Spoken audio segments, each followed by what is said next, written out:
이런 식으로도 밴드위스의 분배는 가능하다라는 걸 이제 보여드리는 이미지입니다.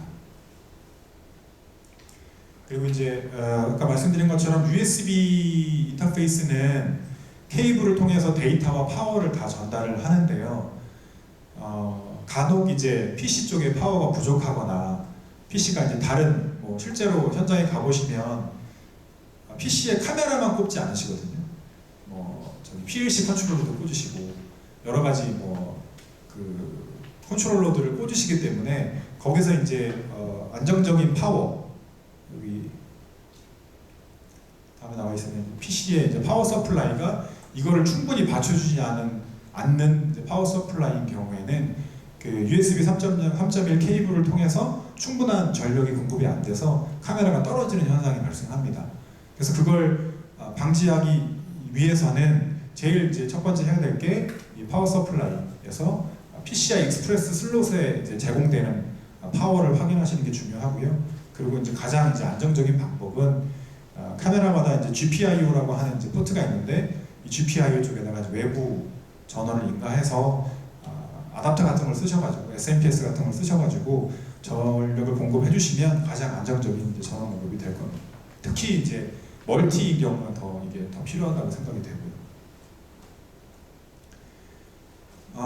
여기부터 이제 제가 이제 추가적으로 말씀을 드리는 건데 팁이라고 보시면 됩니다. 저희가 이제 경험했던 것들인데 USB는 이제 너무 이제 범용적이기 때문에 노트북에 지금 다 탑재가 되어 있죠.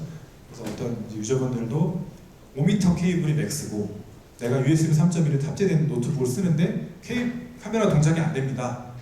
근데 이런 경우는 이제 되게 보면 어떤 경우냐면 일반적으로 데스크탑은 마더보드에서 USB 3.1 포트까지의 거리가 굉장히 짧습니다.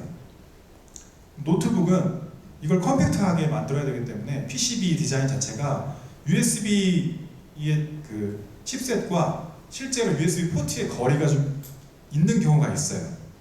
그렇게 되면 이 내부적으로 길이가 생겼기 때문에 5m 케이블을 연결했을 때 5m 케이블 플러스 알파가 돼서 케이블에 충분한 전력이라든지 케이블을 통한 로스가 생겨서 카메라가 붙었다 떨어졌다 붙었다 떨어졌다 내지는 USB 2.0으로 인식했다가 3.0으로 인식했다가 이런 경우가 생깁니다. 노트북을 쓰신다 그러면 테스트 해볼 수가 없잖아요. 그래서 가급적이면 5m 케이블보다는 짧은 케이블을 쓰시는 걸 이제 추천을 드리고, 만약에 이런 경우가 있다고 하시면 아마 이제 그런 것들을 의심해 보시는 게 좋을 것 같습니다. 그리고 경우에 따라서는 이제 그 노트북에서 나오는 출력 자체가 조금 떨어질 수도 있어요. 그래서 이제 외부 전력을 쓰시는 것도 좋고, 앞에 설명을 했습니다만 요즘 노트북은 익스프레스 카드 슬롯이 없잖아요. 예전에는 이제 그 카드를 옆에다 딱 꽂으면 일상부사도 생겼다가 USB도 생겼다가 이제 그랬는데 지금은 그게 없기 때문에 울트라북이니 노트북이 점점 얇아지고 그러다 보니까 이런 것들이 조금 문제가 될 수는 있습니다. 그리고 이제 USB 3.1의 밴드위스라든지 이제 카메라의 퍼포먼스를 풀로 내기 위해서 이제 고려해야 될 것들이 있는데, 가장 이제 USB 3.1 인터페이스 초반에 문제가 됐던 것들이에요. 인텔, 프레스코, 여러 가지 이제 USB 3.1 버스 컨트롤러를 탑재한 기기들이 출시가 됐는데 그 버전, 이런 것들이 스탠다드가 안 되어 있었기 때문에 문제가 되게 많았어요. 그래서 마더보드에 탑재되어 있거나 아니면 이제 카드에 탑재되어 있는 칩셋의 버전 이런 것들도 확인하셔야 되고, 그리고 이제 또 중요한 게 요즘은 아마 거의 없을 겁니다만 이제 PC를 예전 PC에다가 USB 3.0을 설치하시는 경우에 PCI 익스프레스 그 안에 그 하얀색으로 되어 있는 거기 카드를 꼽잖아요. 그 PCI 익스프레스의 버전이 좀 낮은 경우가 있어요. 지금 보시면 그래서 PCI 익스프레스 1.0, 1X 같은 경우는 지금 USB 3.1의 풀 밴드위스를 지원하지 않기 때문에 카메라가 아마 그 밴드위스가 떨어질 겁니다.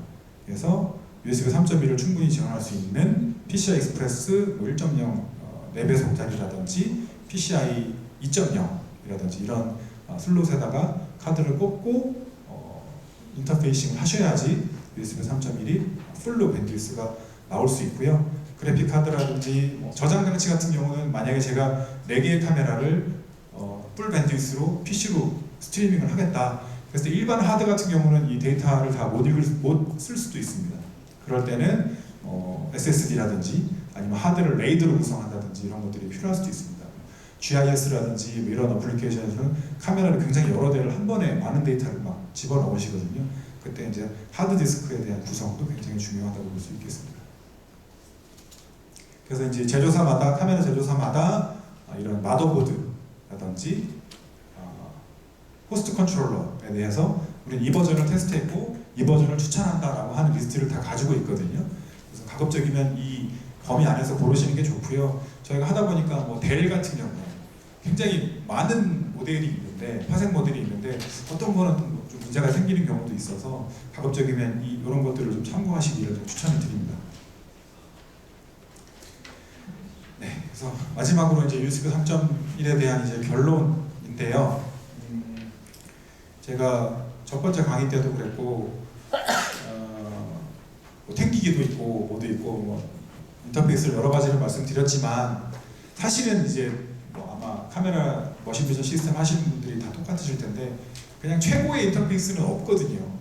어떤 인터페이스는 거리가 길고 어떤 인터페이스는 밴드위스가 크고 그래서 내가 쓰고자 하는 이 인터페이스의 장점이 뭐냐 내가 이걸 통해서 어떤 거를 어드밴티지로 가져가서 시스템을 멋있게 만들 것이냐의 이제 고민일 텐데 그런 면에서 USB 3.1은 지금 이제 인터페이스별로 이제 뭐 밴드위스라든지 케이블 길이라든지 여러 가지를 비교한 표를 보시면 최고는 아니에요.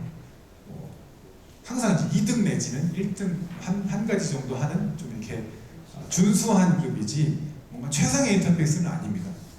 그런데도 이제 제가 USB 3.1을 말씀드리는 이유는 아까 말씀드린 것과 같습니다.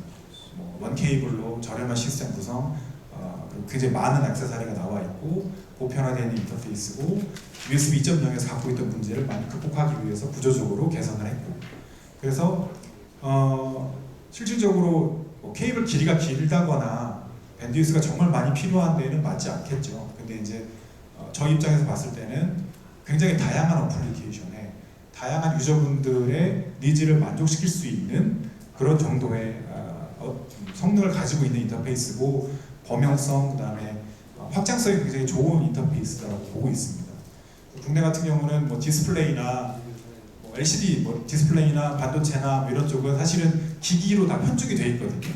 기기가 갖는 이제 장점이 명확하니까요. 뭐 케이블 길이라든지 뭐 사용이 편하다든지 뭐 금액이 싸다든지. 근데 이제 사이로드 같은 경우는 저희가 여러 가지 어플리케이션을 많이 하고 있다고 저는 자부하고 있는데 학교면 연구소라든지 메디컬이라든지 뭐 3D라든지 이런 쪽에서 보면 USB 3.1이 굉장히 매력이 많은 인터페이스예요. 그래서 인터페이스에 대한 한계를 두지 마시고 여러 가지로 이제 검토해 보시고 USB 3.1을 제가 말씀드렸던 팁을 가지고서 접근하신다고 하면 USB 2.0과는 전혀 다른 인터페이스라는 걸 알게 되실 거고 굉장히 매력 있는 인터페이스라는 걸 알게 되실 겁니다. 이상입니다.